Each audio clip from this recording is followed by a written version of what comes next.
Aiden Harris, again, he had 36 receptions total last year, 15.6 yards in average, but today he has put up some phenomenal numbers for Allen University, and he has been the guy that Wright has been going to on a consecutive basis. Another pitch and catch to Horace, and he has enough for the first down and moves the chains. The short passing game working for the Yellow Jackets. You know, again, we know that the main guy is Jamal Jones, okay? But when you have another receiver, as in Horace, number 4 right there, when they start keying on Jones, which I'm pretty sure Gibbs want the defense to know where Jones is, the other wide receiver for Allen, where he is, it opened up an opportunity for a player like Horace. Dump pass out to Bo Harrington, who goes out of bounds, but not before he gets 3 yards. Now, before Tyrone Poole made headlines being a first-round draft pick, Fort Valley State did have a long list of players that played in the NFL, and now we're joined by Daryl Holmes, one of those famous members of the Wildcats. Daryl, how are you doing? I'm doing well. Thanks for having me on. How you doing, Wildcat? I call Daryl Holmes the godfather of defensive backs, man. He gave me that moniker. But, really, he's taking that bar that we set a whole lot higher. Well, D. Holmes, tell us, what are you seeing today? What are you noticing about Fort Valley offensively and definitely defensively, that Blue Death defense? Your interpretation. Offensively, I thought we got away from Emmanuel Wilson a lot too early. And then I thought on defense that we didn't play with the passion, and we needed to get a pass rush in on this quarterback.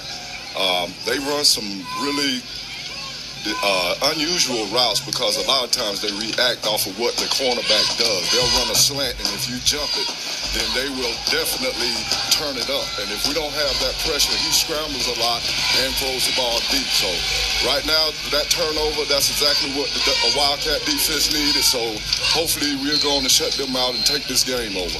Christian Maddox on the fumble recovery as Wright was trying to get an extra yard. It was knocked out of his arms by Chase Fabro, and the recovery there by number 29, Darnell Stevens. Again, this is what Fort Valley needs. They had the big play on offense with the big strike from Durham to Edmonds. Now they come back, the defense takes the ball away, and now Fort Valley's threatening again. D. Holmes. Yes, sir. I got a question for you. You got to give us a quick story. Do we have time for D. Holmes to give us a story about when he played the real Blue Death defense? Give us a story, D. Holmes. What was the real, true Blue Death defense? I remember this was my first year as a starter at corner, and it was 1984. And we had played Florida A&M down in Florida A&M the year before, and they beat us pretty good. So the next year we came out and we played them, and matter of fact, the first play that I ever defended in college was an out and up, and I was beat. And I just told myself, just turn and run. And the receiver started looking for the ball, and he started slowing up, so I batted the ball away, and that gave me a lot of confidence.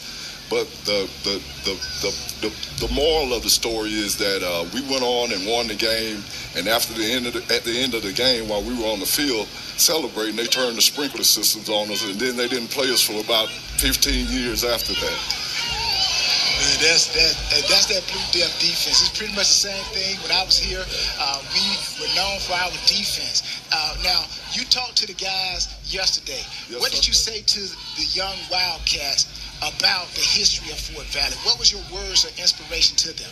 Well, basically, I told them my story, that when I came here, I was 5'10", about 170 pounds.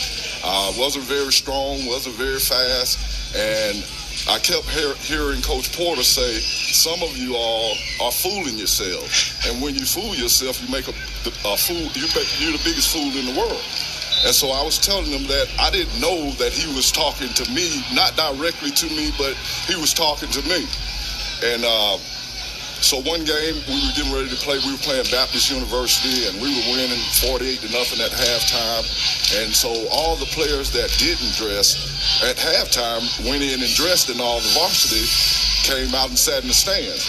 And I put on a uniform, and Coach Porter saw me, and he said, "Well, who told you to dress?" And he said, "No, you're not dressing." So my parents were here, so I left the gym. I was crying, got in the car, told my mom I wanted to transfer.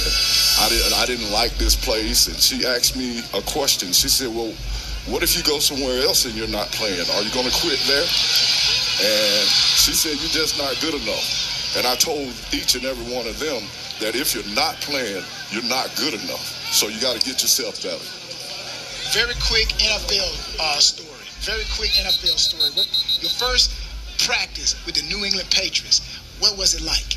Man, I went to practice, and my roommate was a fourth-round draft pick out of Winston-Salem. So we were from the HBCU lineage.